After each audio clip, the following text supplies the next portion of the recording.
அன்பிற்குரிய சகோதரர்களே, ஜக்காத்துல் ஃபித்ர் நாம் ரமதான் மாதத்தினுடைய 28, 29 ஆகிய நோன்பிலிருந்தே வழங்குவதற்கு ஆரம்பிக்கலாம்.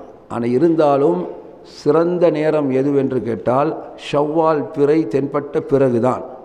ஷவ்வால் பிறை தென்பட்ட பிறகு இமாம் பெருநாள் தொழுகைக்கு வருவதற்கு முன்பு ஜக்காத்துல் ஃபித்ரை வழங்கிவிட வேண்டும். யார் அதற்கு பிறகு வழங்குகிறாரோ அது ஜக்காத்துல் ஃபித்ராக ஆக மாட்டாது, சாதாரண ஒரு சதக்காவாகத்தான் என்ன செய்யும், அது ஆகும்.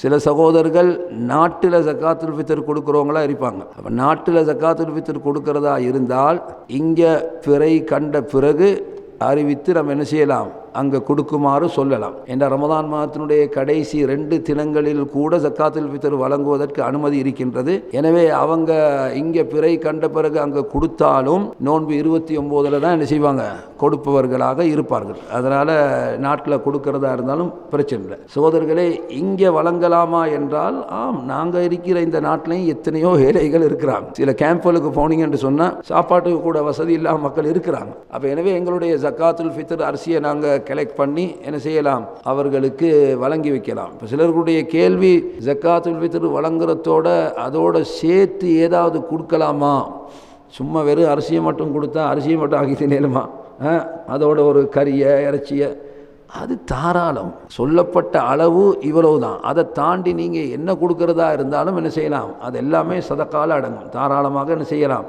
கொடுக்கலாம். 2.5 கிலோ அதனுடைய அளவு, விரும்பினால் 3 கிலோவும் என்ன செய்யலாம், கொடுக்கலாம். சகோதரர்களை, செய்கிற நேரத்தில் ஒரு இபாதத்தை நிறைவேற்றுகிறோம் என்ற சிந்தனையில் அந்த நீயத்தில் நாம் அதை செய்யக்கூடியவர்களாக இருக்கணும், இல்லைங்களா? அப்போ எனவே ஜக்காத்துல் ஃபித்ருடைய நேரம் சொல்லப்பட்டிருக்கிறது, அளவு சொல்லப்பட்டிருக்கிறது, யாருக்கு கொடுக்கப்பட வேண்டும், ஏழைகளுக்கு கொடுக்கப்பட வேண்டும்.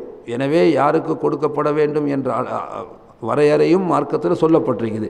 அதை கவனத்தில் எடுத்து நாங்கள் ஜக்காத்துல் ஃபித்ரை இன்ஷா அல்லாஹ் வழங்கி வைத்து விட வேண்டும்.